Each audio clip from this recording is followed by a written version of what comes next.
My name is LaDonna Lewis Jamerson, and my assignment is to do a reflection over our leadership class, the interview that we did last week, and also what we've learned from this class. So I'll begin by saying that leadership is a job or responsibility that should not be taken lightly. So often when people hear the word leadership, they take that as being, as a leader, you are in authority over people and they have to do what you say do. And this is not so. So, as a leader, we have to lead the way Jesus would lead. We were created his image and we must lead in his image. Matthew chapter 20, 25 through 28 from the New International Version says that Jesus called them together and said, "You know that the rulers of the Gentiles lord over them, and their high officials exercise authority over them. Not so with you. Instead, whoever wants to become great among you must be your servant, and whoever wants to be first must be your slave, just as the Son of Man did not come to be served, but to serve, and to give his life as a ransom for many." Now, the book that we used this semester was Everyday People, Extraordinary Leadership: How to Make a Difference, Regardless of Your Title, Role, and Authority. This book was written by James M. Kous and Barry Z. Posner. What we learned in this book was that they gave us several models that we could use as leaders. And what I would do is just go over go over the models. And the first one is model the way. Basically, what model the way means is we have to lead by example. That's what a leader does. They lead by example. You shouldn't tell your team or your group to do things that you wouldn't do. They need to see that. They must be able to trust you also. When people trust you, it's easy to get them to follow you. How do you gain that trust from them? You gain trust from people by learning to keep your word. Always be honest.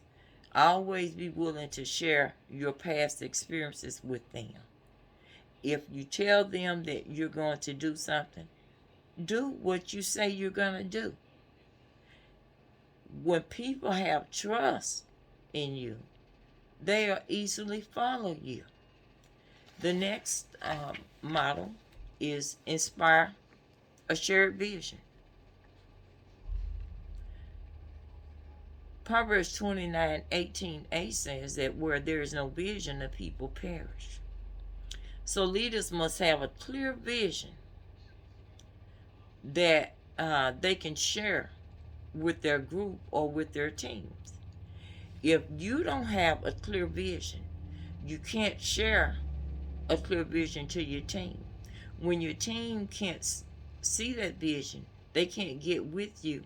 When they can't see the goal or the reward at the end or the future, they don't work very hard. They don't know what they're working for. But when they can share that vision that you have and they can see the way, and they may not clearly see how they're going to get there, but they'll be willing to work towards that goal. So be willing to share a vision. When I talked with Mr. Pace last week, that's one of the things he said. He does sit down. He shares things with people. When he talked to his kids, he tell them, he paint them a picture of what their future will look like if they do this or if they do that. So they need to see where they're going. And that's with any group, not just with kids. When you have a group, let them see where they can go, how they can be successful.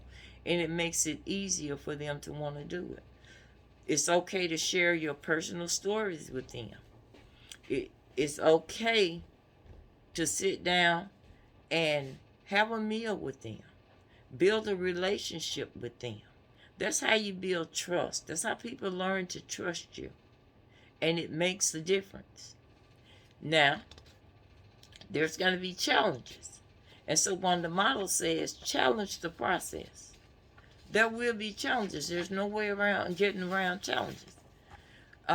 Cost and Posner says that challenge is a training ground for leadership. I understand how that can be because a lot of opportunities that I had and things that I wanted to do, I was challenged to do it. But once I did it, I felt better for doing it.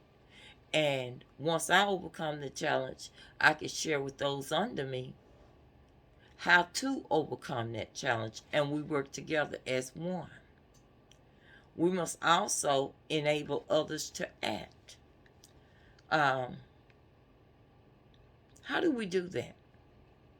You cannot enable others to act if you always make them seem like they're not valuable to what you're doing.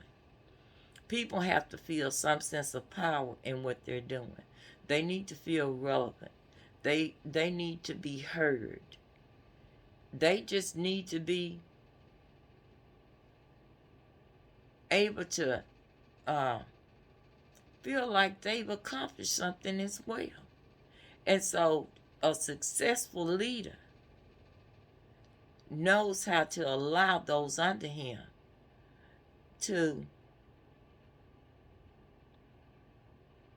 be able to give ideas and their version of how things may go. Sometimes you may use it, sometimes you may not, but it's okay. Let them have that. And then encourage them. Encourage the heart is one of the mottos that was set forth. People need encouragement. We all need encouragement. Sometimes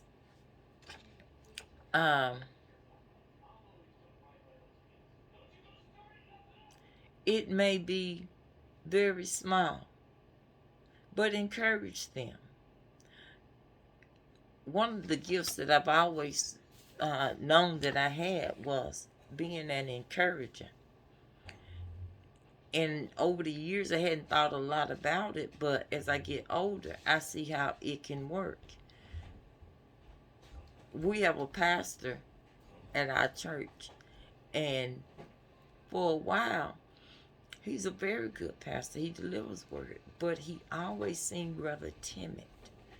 But I always made a point to encourage him, as well as others. We encouraged him, and I've watched how he's grown, how his confidence has grown over the past few years, simply because he's encouraged and he feels like he has someone in his corner.